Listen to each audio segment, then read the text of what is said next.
to start easy with what are the different changes that happen to us and what are our reaction to it. Because usually when we talk about agility, we actually talk about change, right? We talk about how we want to change for the client. We go into a corporation or business, and the clients want to have some sort of change. So there's some hope that the change will bring some benefit. And as agile people, coaches, scrum masters, whatever, quite often we also see that there's quite a bit of a resistance to change.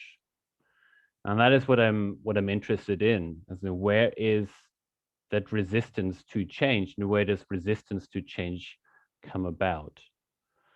And usually it's in the brain, right? The brain is in the heart of agility.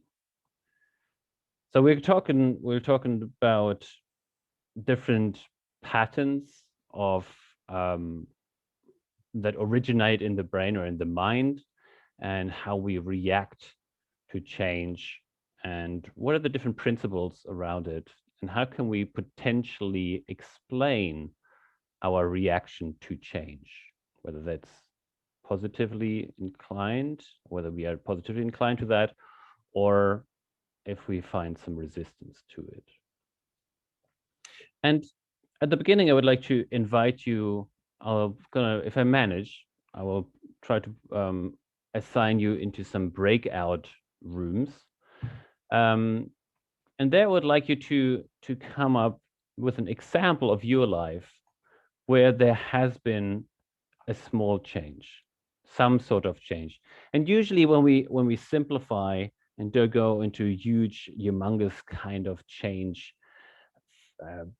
big change events, but more like small and somewhat insignificant changes, then we can analyze more freely because we don't have so much emotional attachment to the change. We can see more clearly what is potentially behind it. So, and for the example, I was thinking of very baseline examples. So you go to get your morning coffee, and your favorite coffee shop is closed because of renovations. Right? What happens there? That is one example that I'm after. Another example that happened to me the other day was that in Microsoft Teams, in the organization that I'm working at the moment, is the last name is first on the screen, and then the first name, the given name, is behind it. And somehow they must have changed it, because in some names it's vice versa. The first name comes first, and then the last name is written after that. And so there was some change externally to me, and I would like you to come up with some examples in your life. For each group, it would be great just to have one example, an easy, not so significant example where either you be resistant to change, there has been a change put upon you, or you have been initiating a change. Is that okay? Are there any questions? Is that clear? Yeah, for me it's clear, Sven, but I have to keep the control of the breakout rooms. So you have to tell me how you Even want to better, split it. even better, because I because otherwise I would have to figure out how to do that. Yeah, could we have maybe breakout rooms in fours?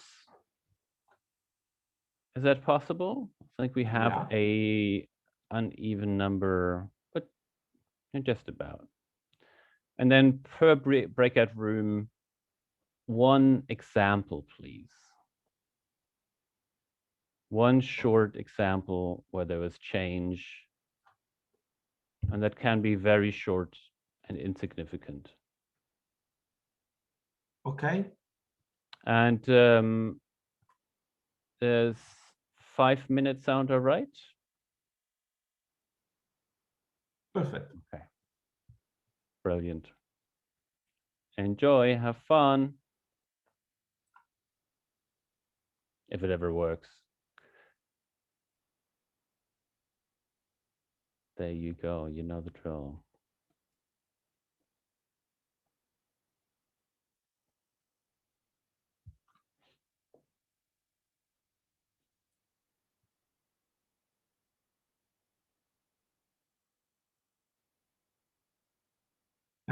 Sven, just checking. Can you see the screen that I'm sharing now?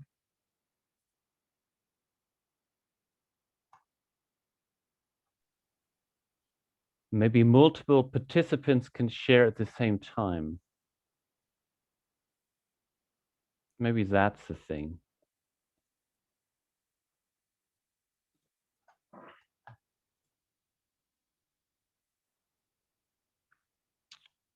Can you see it now?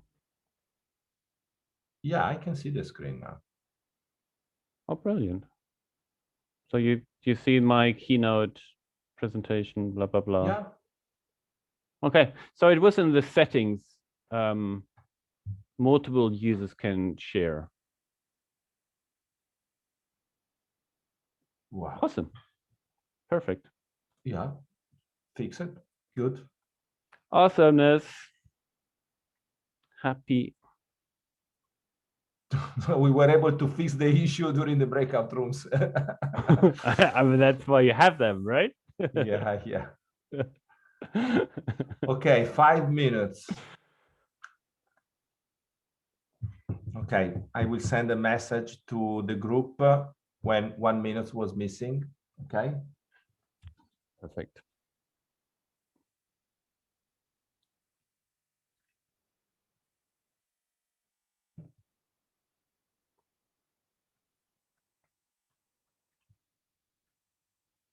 I haven't seen Dragon in ages. Yeah, me too. Actually, I asked him to make an event for us, but I'm still waiting for the abstract. I cannot create the event. We agree on the date, but still waiting for the information to create the session. But Also to oh, create. for him to give you like an abstract and Yeah, all of yeah, that. yeah. Yeah. There is a request, Sven, on room 5. If you can join the room 5. Okay. Breakout rooms. Room 5. Oh, it's only one. Because Sam is just okay, I will move. She's alone. Yeah, I'll move her. Yeah, Okay. I moved in room 4.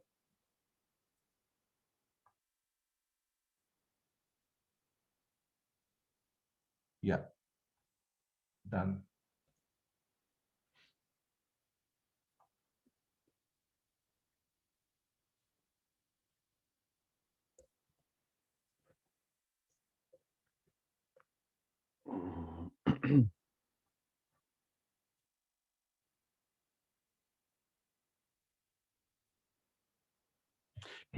Can you does Zoom remember the breakout rooms so that the same people will be assigned into the next? There is the feature, but actually never worked to me. There is a feature to reopen the same rooms, but never worked. Let's make it try.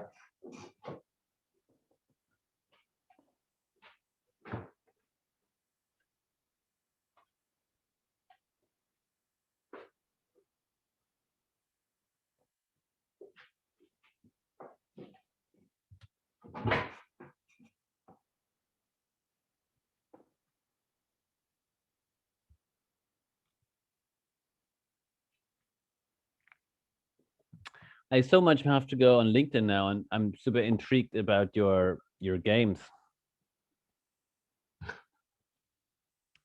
Yeah, I made the. How many do you have now? You have the Death Star.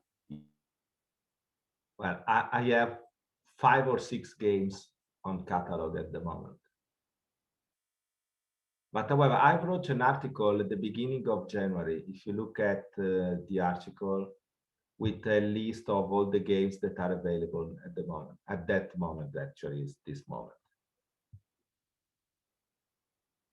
Are you there?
Hey, TK, how are you? Quite well, thank you, Corrado. How about you? Yeah, fine. All right. Sven, are you back? Well, I'm back in one fashion or another. What happened? Yeah, Was it I'm only not going to me? be back for quite a while. Sorry, was it only me who got dropped, kicked out? You Yeah, were kicked out. I didn't know that. Corrado, we'll I got catch up kicked out. later. We'll talk then. yeah, sure, TK, sure. Yeah, Sven, I Yeah, saw Zoom that kicked me you out. disappear. People Yeah, are Zoom kicked joining me out. now, back to the main room. Okay, here we are. Please, Sven. Hello, welcome back. So breakout sessions are also good for us because we solved the sharing screen technical issue. But I came up with a new technical issue that got kicked out from Zoom. Anyway, I hope that it's going to be working now. So I hope that was fairly easy and a good warm up. Would anyone like to share? Do we have some short stories? The short stories about change. So I was in room 4, I think, and I was nominated to explain that there's a hole in someone's sock, and it's not a hole in the bottom of a sock. It's not a hole in the back of a sock. It's a hole on the top of a sock, where a moth might have generated that hole, and it was an unpleasant experience because the question is: are there more moths eating socks? And the drawer is full of socks. So. Okay, hopefully that's small enough, insignificant, etc., etc. Well, I But don't. noticed. I think that is a super funny example. Thank you, Steve. Anyone else? Any more stories? I could go next, but I don't remember which room we were in. I think it was 3, but maybe it's not. Okay, anyway. Doesn't matter at all. Yeah. So the story from today, I go for a walk after work a few times a week, and I always take the same route because it's just a walk around the block. There's not much else to do, and I always turn left when I leave the house. But today I turned right just to make things different, and I did the same circle basically, just the other way around, and it was completely different.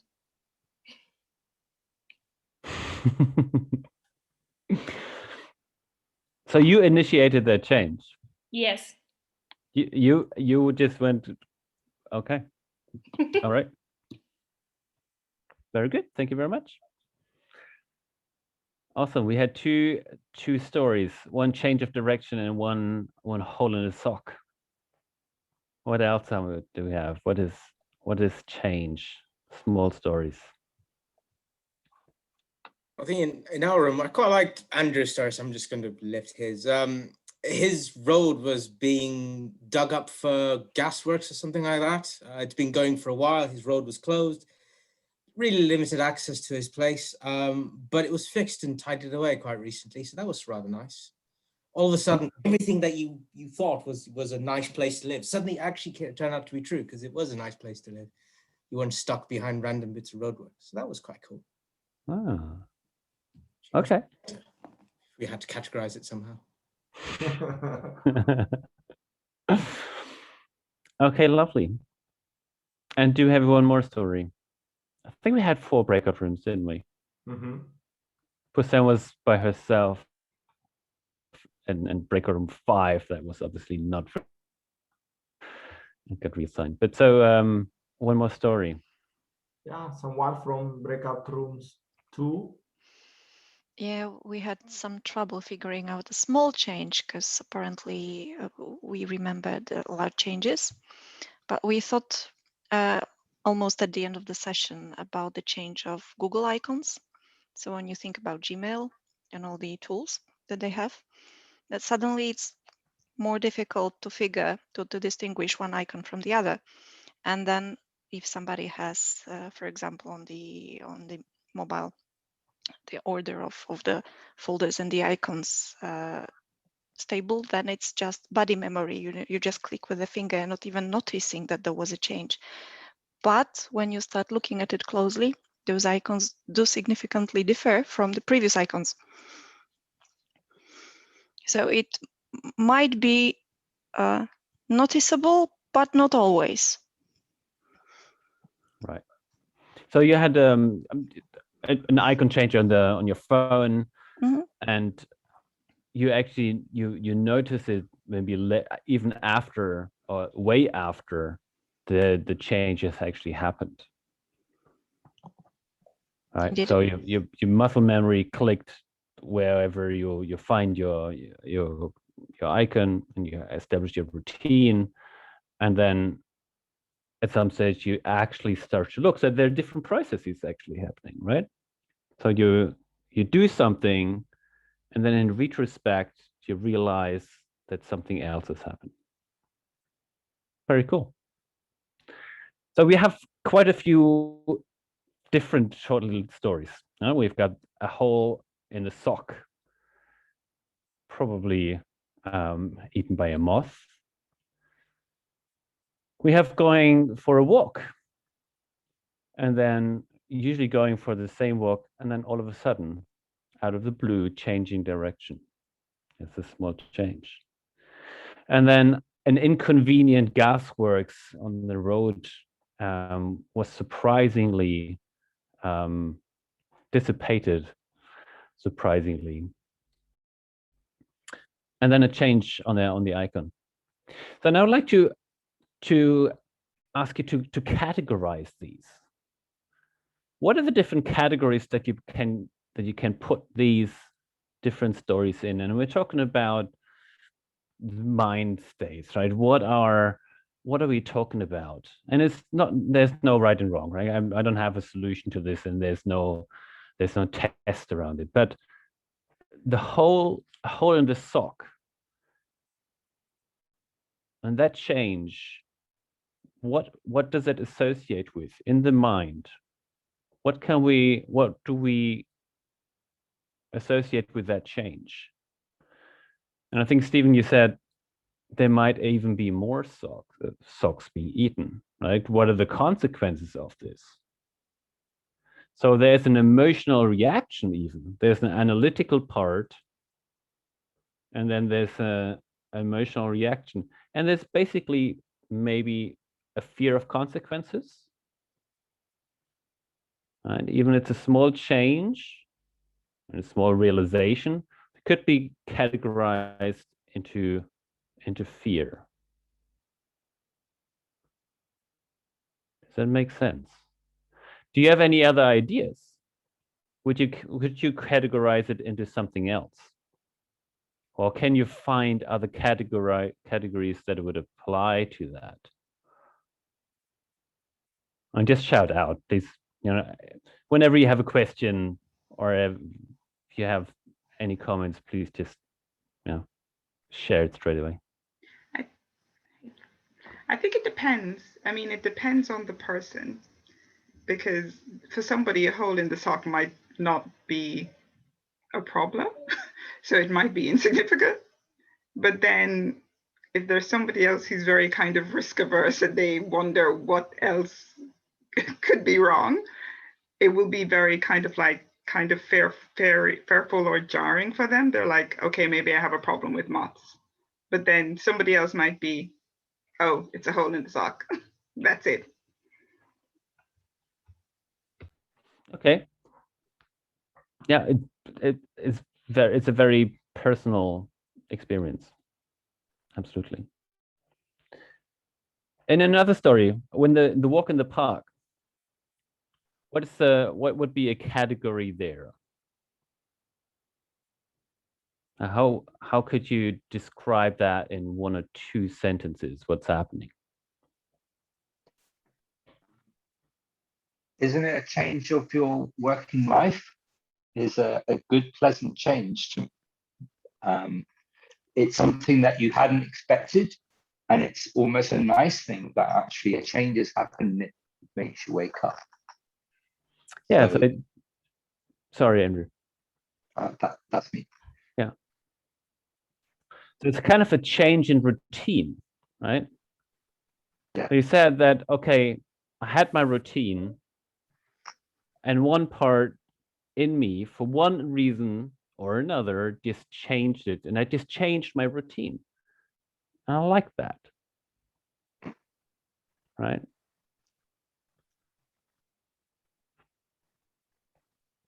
And we talked about the icon change, right, on the phone. We talked about muscle memory, and this seems to be also, for me, that would also be in a category of routine, right? And you added something. There's a routine. I don't even look what I'm doing. Some part, it's a bit like driving a car. Some part just takes over in us, right? And the cognitive part is blanks out. It doesn't need to do anything anymore. It's on what we call autopilot. And we just don't realize what we're doing at that point of time. But still we work, right? We operate, we launch the app, we drive our car, right? Very, very, very dangerous activity. So there's also a routine, and maybe also with the gas works, maybe just find one word, one category that that applies. Remember the story? There's roadblock by gasworks, and then all of a sudden, surprisingly, positively surprisingly, it has been lifted. Like for a lot of the others, there is an element of routine there, because you'd have adapted to the levels of disruption, and now you have to readapt. So there's a degree of change because of it. So interfering with your routine. Yeah. Positively, yeah, sure, but it's still a change. Yeah. I also see a massive difference with the previous example from Ursula. In the previous example, there was a personal decision to make the change. Instead, in the icon example, this is an external driven change in some way, because I mean the trigger was out of our control. Actually, was the change of the icon. Instead, in the previous case, in the URA case, it was our decision to make the change happening. Correct. Correct. So the originator of that change was external, with, I can't remember who it was. It's always going for a walk. That seemed to be an internal change, but that is all within the brain, right? If there's an external change, we react to something externally. There's a convenience that opens up for us right now, right? Because we're driving, you don't have to do the detour anymore. You can go, oh, I can go straight home. So the brain reacts to an external stimulus. Whereas if we decide we want to go for a walk and then turn left instead of turning right, somehow the machinery and the reaction of the brain, it all is within us, presumably. Right? So I think that's also very good to note. In the next breakout session, I would ask you to take one of the stories and try to identify the different parts and the different sequences of reaction and emotions to the trigger. So when we say, Stephen's hole in the sock, I just read like that, I'm afraid. It's not my favorite story for all of the stories. So good, but I didn't really like that. So I went as neutral emotions. I realized the hole in the sock. So I had cognitive activity. And what happened then? How did I feel? How did I feel realizing that there is a hole in my sock? And what happened then? What happens after I realize, oh dear, there's a hole in the sock. What does that mean? What are the consequences here? First step might be, oh, I'm just going to take another pair of socks. As Christina mentioned, or pointed out, for some people, it doesn't matter. Like, okay, just take another part. For other person says, oh, I can still wear this one, but I need to find out whether all the other socks are eaten as well, whether I have moth in my closet. And all this proliferation of thought can go, and that can then trigger more emotions. Right? The buildup of different emotions can be very different. So I'd like you to go and take about 7 minutes to see whether you break this sequence, a small insignificant event, into small sequences of this happened, this is how I felt. This happened, this is how I felt, and this is what I thought. If you have any questions, please ask them now. And I hope you're going to be able to be assigned into the same breakout rooms. If not, doesn't matter, use any of those stories.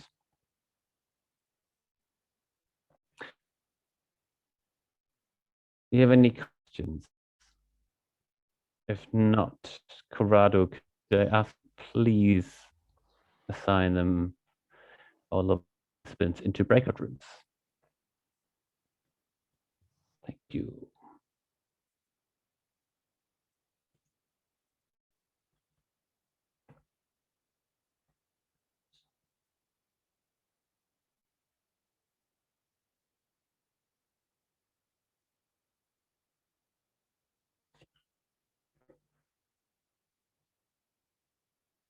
Okay, I have technical problems with the Wi-Fi.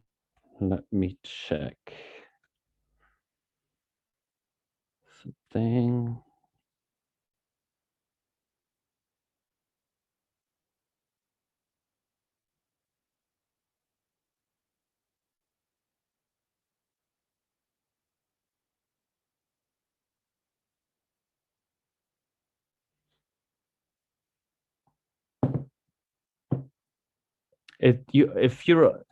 You sound so good if you're on mute.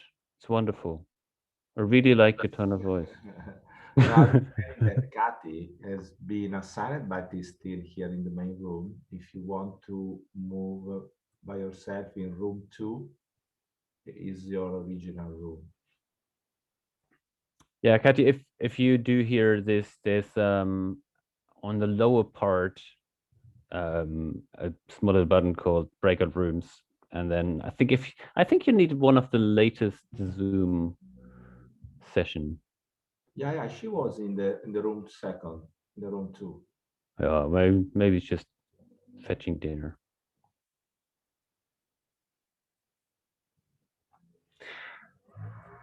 So, but I'm not understanding if you want to share your deck, Sven, or not. Yeah, after this session, I want to share the deck.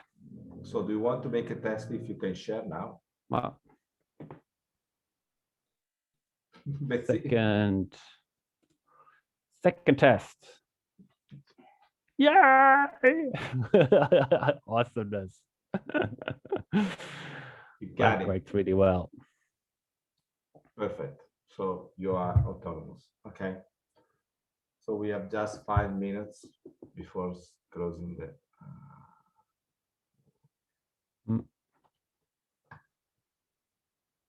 We're going for time. Pretty good.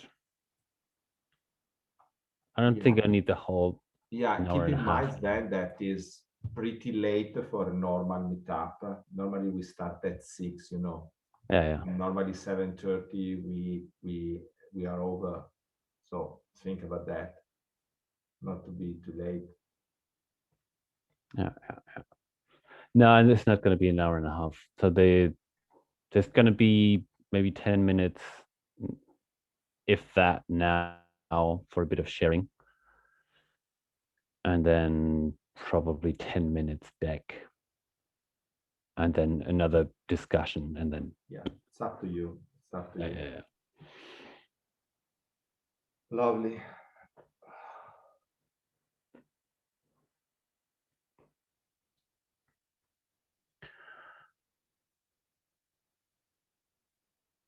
What's your favorite story of small little changes?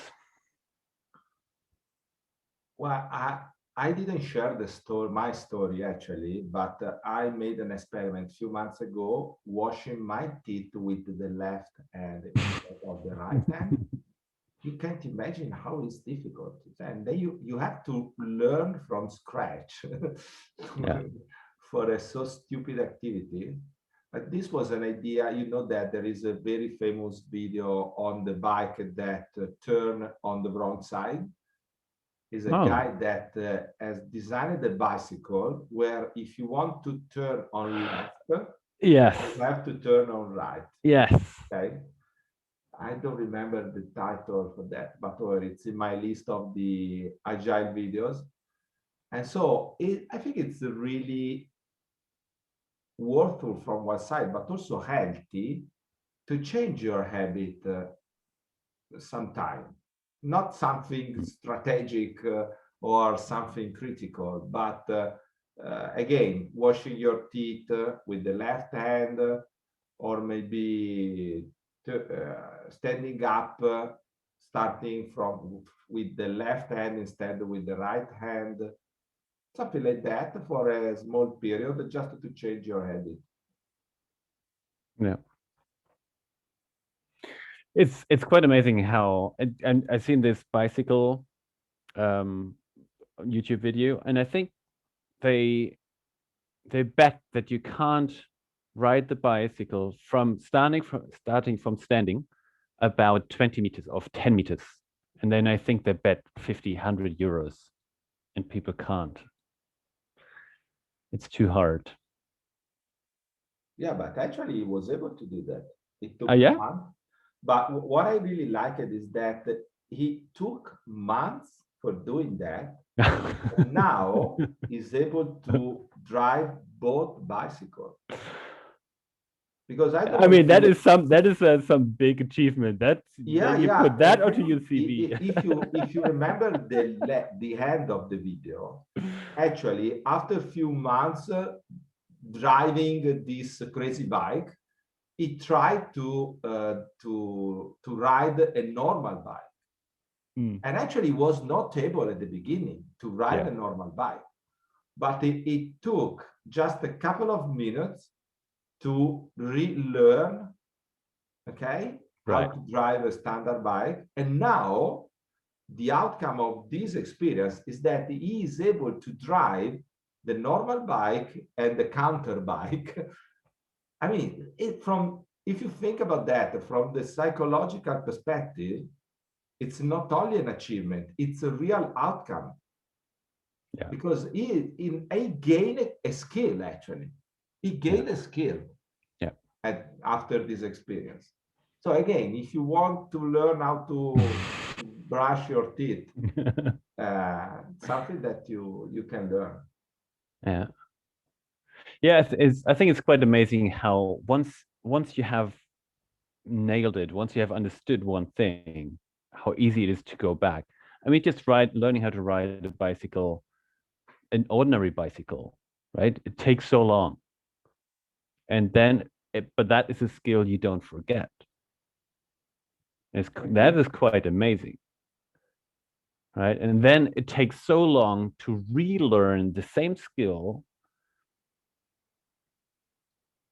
and add something to it, and that is quite amazing. Yeah. And what I'm getting on later too is what are the different parts in the brain, right? What are the different parts? We always think of us, like, yeah, I want to, or I reacted to, I feel like. And what I'm getting to later is that there are different parts in our brain, and that they have evolutionary speaking, they have a long history, right? And actually, one one other little story that, oh, look, everyone's back. Okay, now I started. I know people who spend a lot of time on the ship, on the ocean, and usually people get seasick, right? And some of these people get seasick, and then they get used to it because they're so long on the ocean, sometimes 2 or 3 weeks, and sometimes it, North Atlantic's very rough conditions. So they get used to the seasickness. Sorry, they're not getting used to the seasickness, but they get used to the rocky motion of the boats. But when these people then go on solid land, they get land sick, and their system, the system is adjusted to the continuously movement of the boat. So they walk as if they're drunk, right? They're completely sober. Maybe they're tired from being on a ship for so long, but they walk as they're drunk, and they get motion sick by not having the motion anymore that they experienced for the last 2 weeks. But this is lasting for just few minutes. After that, they can walk normally. And instead, if you never have been on a boat and you go in a boat to learn for the first time how to control your position, it takes hours, probably days. And so the relearning process is absolutely quicker than the first time learning process. Yeah. This is, well, please go ahead with your talk. Yeah, but the brain is amazing, isn't it? Okay, cool. Who'd like to start? Is there anyone who'd like to go? Was it an okay exercise? Was it a right thing to do? Oh, I see so many happy faces. Late evening. Late evening. Okay. Yes. And this is the last breakout session. So after that, I'm going to bore you with, oh, Zach, what do you have? And you're muted. Sorry, I just drew a smiley, just to kind of Hi. faces thing.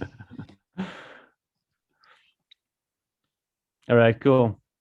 We went through the exercise, and it was the gasworks disappearing. Mm-hmm. And we initially thought we felt surprised and happy that this gasworks are disappearing. We had quite a lot of thoughts about that sort of logically felt. We thought we'd think whether it's happened quicker than we thought. How long have the roadworks been? What was there before? We're noticing new things, and then we realised that the next kind of logical thought was, where are the roadworks now? Where have they moved to? Where are they hiding? Which led to concern about new roadworks, and then ... And by the end of it, it's kind of like it just spirals down. So positivity can definitely get sort of pushed into negativity to avoid roadworks, basically. Mm. And maybe checking whatever Google Maps beforehand, right, to have an avoidance strategy or so. I've just realized something else that happened to me with the roadworks thing is there's a strange experience sometimes that happens to me. If there's a long period between the change going from one end to another, it's almost like I'm having to relearn to do something which is incredibly routine. It's like a kind of re-establishing in my head something which is been just so normal you never ever thought about it, which is kind of slightly curious feeling to relearn something like that, which is kind of interesting. Yeah, and quite often I find myself reacting quite negatively to it in a post change, right? And then I find it's like, oh, I thought I could just wear my sock and go on with my life. Now I have to deal with this and with this. There's a hole in it. There's other moths, and I get quite annoyed, but I get a little bit annoyed.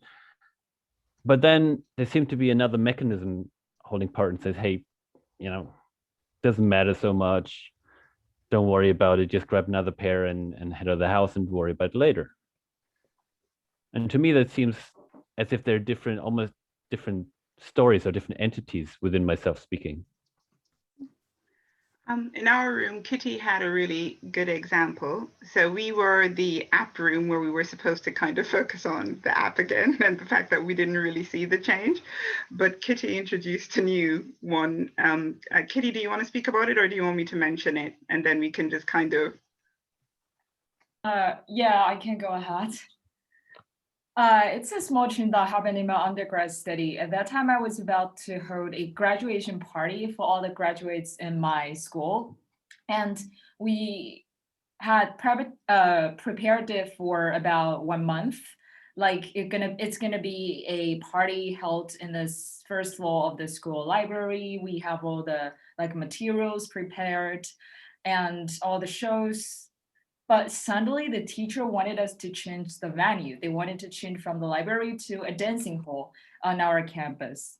So in the very beginning, we had a really high level of resistance because this change means all the effort and all the time that we spent before was like a waste of time, because in a different venue, you need to plan everything anew. You need to start again.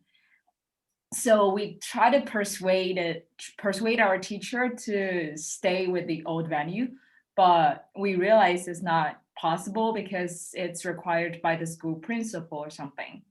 So then we decided to see, okay, the school library has some advantages. Like we have held this party for 7 years in a row in the library, so we have much experience. We this place is more formal or something, but the dancing hall also has its advantage. It's more spacious and it's a closed place, so we can put some decorations on the wall.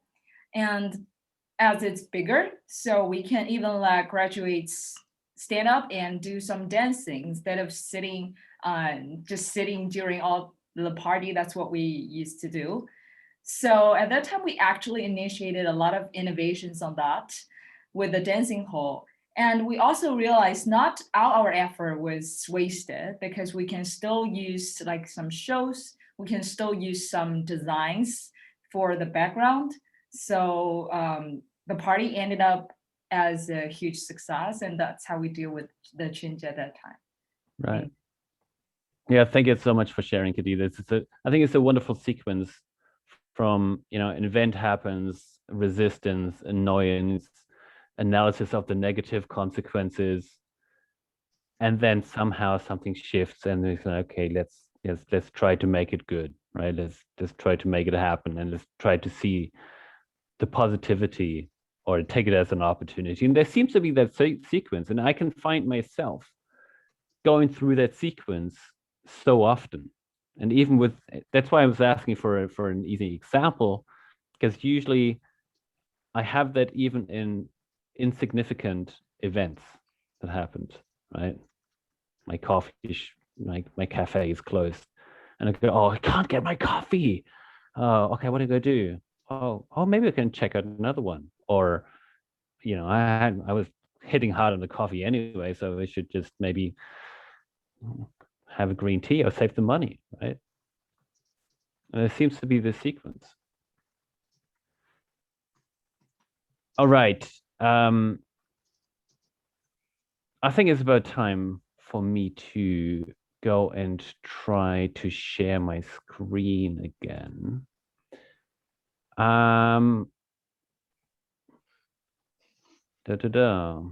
So, and I appreciate it's late, and that's why I think you have been very, very active. That is great, and it's wonderful. Now it's a little bit time for you to sit back and relax. So I was thinking about the deep grammar of change, and it's more or less the same thing. What are the different parts in us, and what are the different sequences that we experience when we react to change, whether that's externally or internally, doesn't really matter. And what is the background behind it? And I will take you on a little bit of a tour. Don't worry, we're not going too far, but we're going pretty far in time. When looking at evolution, and I'll take you back about 350 million years ago. And we're talking about the evolution of the brain. And back at the time, the mega thinking power was in lizards, right? And reptiles. That was the highest computing power that we found in animals at the time, which is quite amazing. And I appreciate, I mean, we don't quite know what 350 million years is, right? It's a high number. We can't relate to it, and I get that. But it's a really long time. But from evolutionary point of view, what is the new thing that the lizards or the reptiles came about 350 million years ago? And it's the fight, flight, and freeze response on a systemic level. We know what that is. We know how fight, flight, freeze response works because we know it in us. And back then, that was the latest operating system, right? That gave some evolutionary advantage for the lizards, for that new brain function over other animals. It's quite hard to relate to because it seems so easy and normal for us. But back then, it's a bit like the floppy disk, right? That was the big floppy disk at the time. Now we're thinking of floppy disk and laugh about it. 3 megabytes on a floppy disk or whatever, right? But that was from brain power. That is what we're talking about 350 million years ago. And then in the blink of an eye, just 250 million years ago, the next evolutionary clear, strong step was this. We talk about here, there are the vertebrate, you know what I mean, system. And they, back to the brain system, what they actually figured out is that they have an attachment to things, right? In this example, the giraffe eats a specific part of the tree, some leaves, and has an emotional reaction to it. There's an immediate reward system. Lizards don't have that. They don't operate that way, right? But giraffes, for instance, they like it. They have an attachment to an action. And if we look at evolutionary speaking, that was a new upgrade of the brain's operating system, right? Lizards can't do that. So basically, what they did on a brain perspective is came up with that carrot and stick kind of thing. I eat something, I like it. I eat something else and I don't like it, right? There's a positive and negative immediate response to my action. And then, and the next step, and I'm just going to show you 3 steps here, really, is well, it's the human, right? The child or you might eat a kind of creature. And what did we do with that new brain power? Basically came up with complicated ways how to manipulate our environment to brew beer and to like Monet, right? That is the new thing that we've done in terms of evolution of the brain. And just 2,000 years ago, walking upright, we built very complicated systems, and then we built even more complicated systems to navigate our complicated systems. But really, what from a brain systemic perspective, what we have done is we've built an experience simulator, and this is a feature that none of the other animals can quite like we can, and it's usually based in the prefrontal cortex. And what does it do for us? We kind of know that we save a little bit of money and then jump on a plane once we're allowed again. We go to New York, that our liking score is going to be in the green, right? We have a delayed reward system. We can simulate how we are going to feel. And that is a very new structure. So these are the three different distinctive changes in behavioral or mind evolution. We have fight, flight, and freeze in the lizards. We have the immediate response, carrot or stick, and we have the experience simulator and delayed reward system in humans. So how does it all work together? How does it come together? Well, we actually have all these different parts in our brain. We talk about the reptile part of our brain. And this is the limbic system. It's more or less a system that is responsible for instinctive changes. We have the mammalian part of the brain, you know, the liking, the leaves, immediate response. There's an emotional attachment. And this is the mammal part of the brain. And then we have the so-called human brain, where you have analytical and creative, Beer and Monet features. And when we look at the evolutionary lifetime, the evolutionary time between those different events, we can see that, yes, the reptile brain has been around for a very, very long time. For 350 million years ago, reptile brain has been around. The emotional part of the brain has been around for 250 million years, and then 6 million years, the human part. So within a blink of the eye, in terms of evolutionary scales, we have this analytical part of the brain. Now, but they all sit together in between our ears, right? They're all inside us. So they need to have a conversation. There are different, I call them different stakeholders, right? The reptile brain, the mammal brain, I can relate to them as different stakeholders. And each part has a different function, and each part has a different way how to operate. The reptile brain probably sees the world still with reptile brain eyes, right? And its language is fight, flight, and freeze. That's what it's done for 350 million years on a systemic level. For 350 million years, the reptile brain goes, okay, fight, flight, freeze. Fight, flight, freeze. That is my new trick. That's my floppy disk. I'm going to use my floppy disk. This is my trick.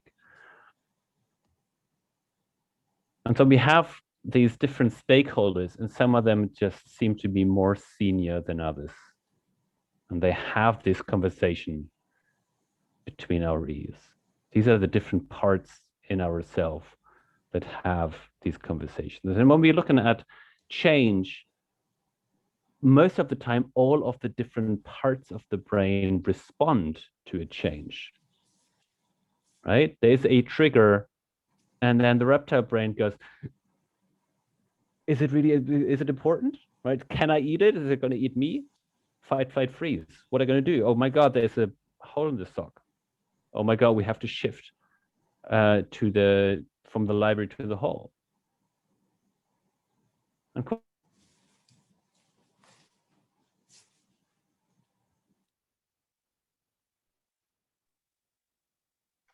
Is it just me? And the next response is the emotional, right? We like it or we don't like it.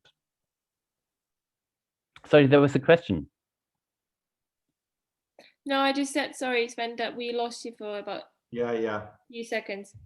You went into fight, flight, freeze mode. Yeah. You have a conflict in your brain. It's a brilliant demonstration. Yeah. Yes, and my first reaction was a little bit of annoyance.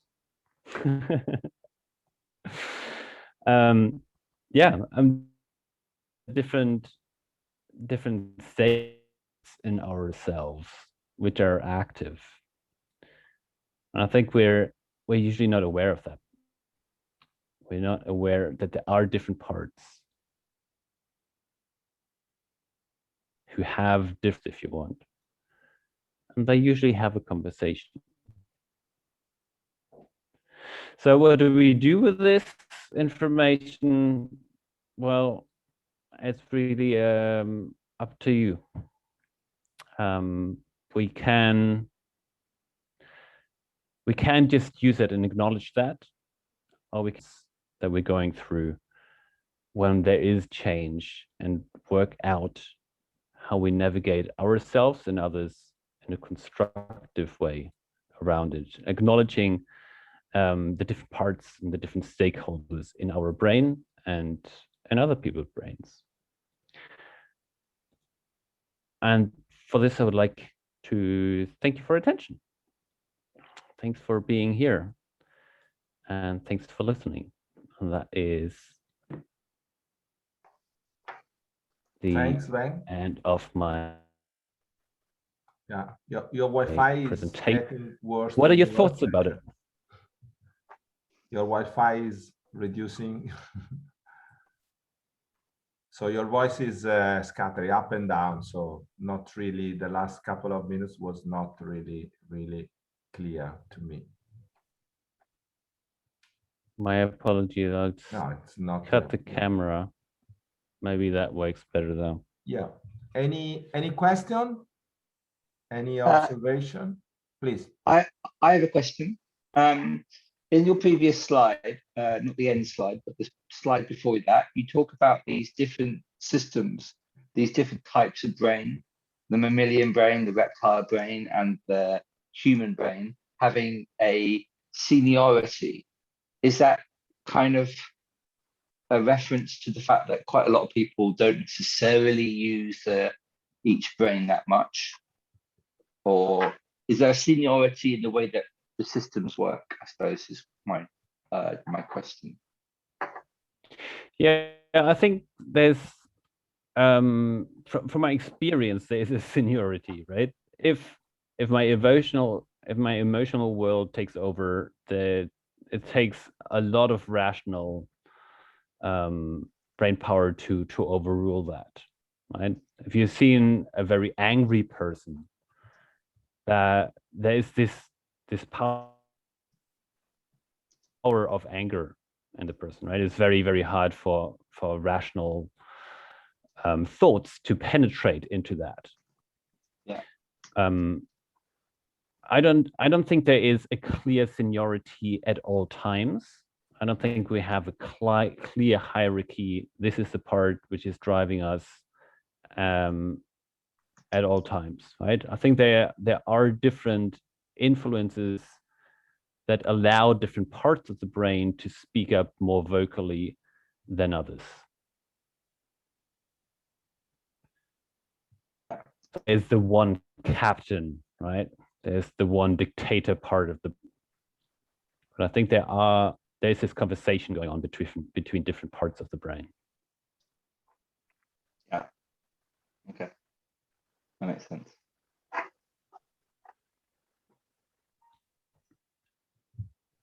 Any more question? I guess just adding on to that line of thought, I think there are also different communication paths that these different systems can use. So it's like your limbic system, the lizard brain.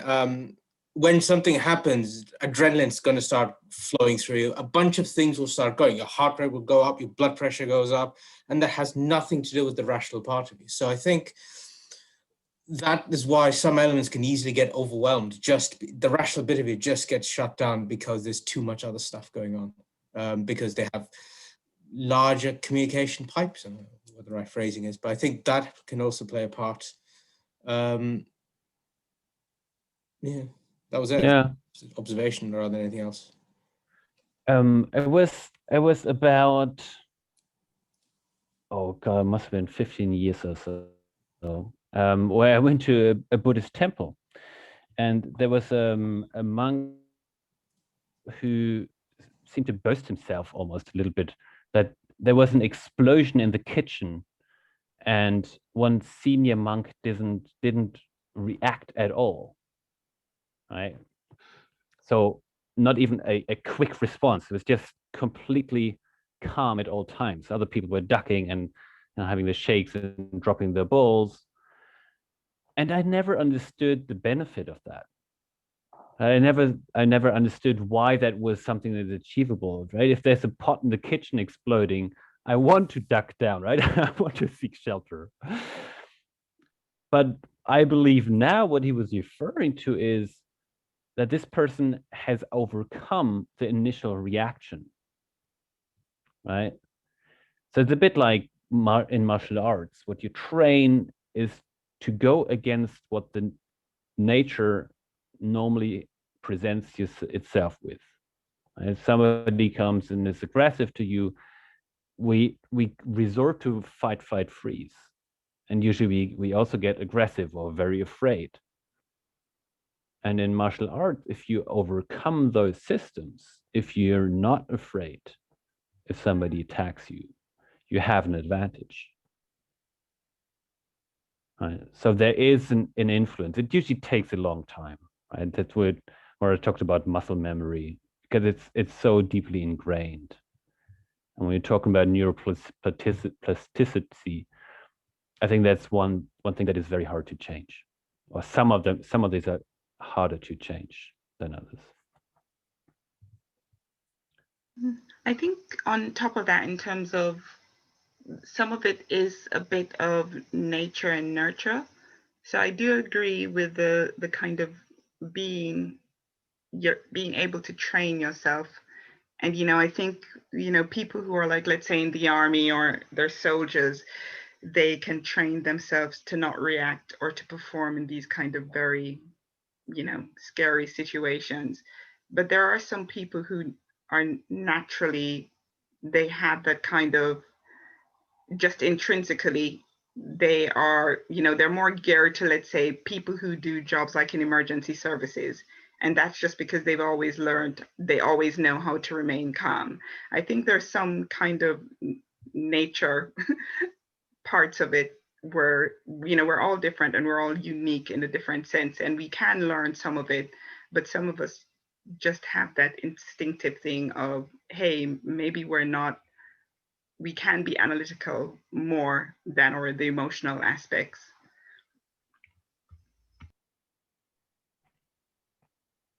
Yeah. That's right. The question, I think, for in the agile world is, how can we catalyze these years and years of training how to counter, a system? If you're in the army, yes, you have to train not falling into fight, flight, freeze, right? You have a clear combat advantage if you don't freak out. If you're cave diving, it's the same thing, right? You go against those limitations that we're presented with.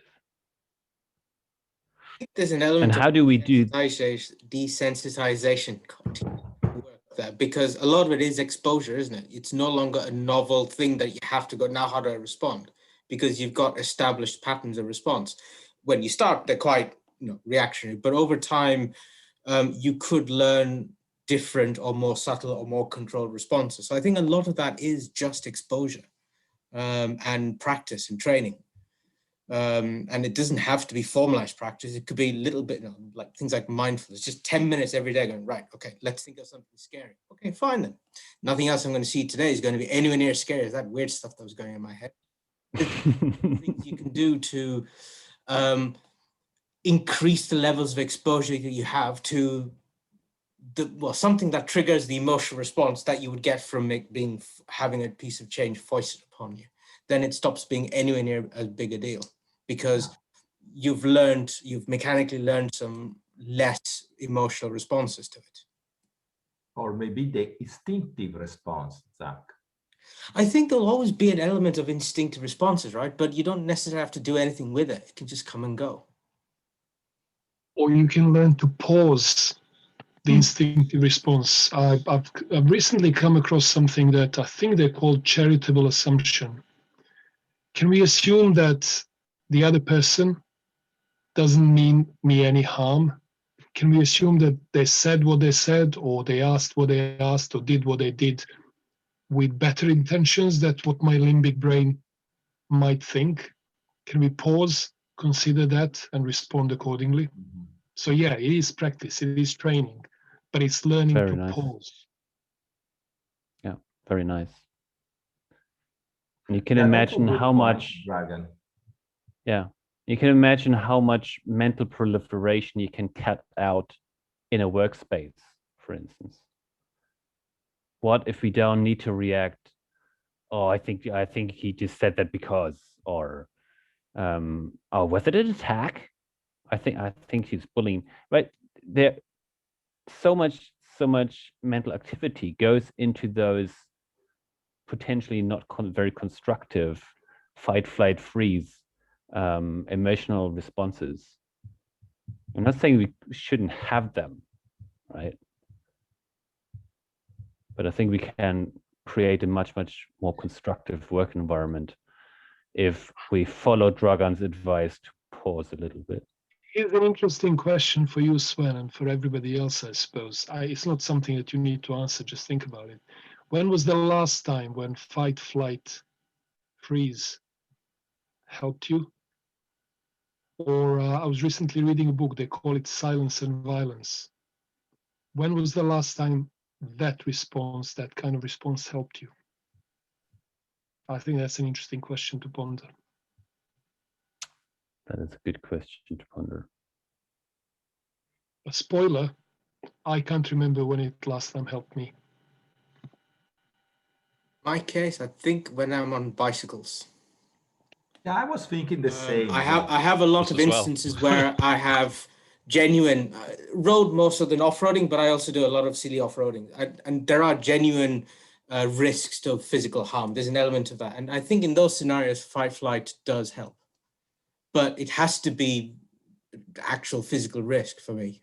Yeah, agree. If it's emotional risk, then a lot of it is how I choose to respond to it, rather than I've just been cut by a thing. I don't need to have a state of mind to physically get cut, but I can influence whether or not I feel upset by it, for example. So I think physical harm is a thing for me on bicycles. Yeah, actually, Zach knows that I had an accident on while riding the bike, and I absolutely remember how my reptilian part was the quicker response. Then I have the emotional part responding, and then I have the rational part responding. But it's also true that it's not only reptilian, is the older one, but it's also the faster in the response. And I really like the image that you shared, Dragan, about posing reptilian and learning how to pose reptilian, because this part is the quicker one with the response. Yeah. Don't squeeze the brain, Dragan. That's not the way. You accept it. And if you squeeze the limbic system, I think you'll be in deep trouble if you get that far into the brain. I think it's been a very, very long day. I think we can wrap it up. I like to thank you all for your time for joining and patience. Yes, when your Wi-Fi is having some trouble. Yeah. Okay. Okay. Does a thank you extend? Do people understand thank you? Well, let's make it very short. Thank you all. Thank you, Corrado. Ursula, you have a question? You raise your hand. No, that was just a clap as a thank you. It's a clap, yes. Yeah, you're right. You're right. Okay, guys. Thank you, Sven, for sharing this. And thank you all for joining this late night session. I think it was really interesting. Now I'm a little bit starving. So probably this is my reptilian part that is coming out. However, I hope to see you, all of you, next week with our next event. And thank you again for your collaboration in creating this session. Enjoy the rest of the evening. Bye. Bye. Thank you. Thank you very much. Bye-bye. Bye.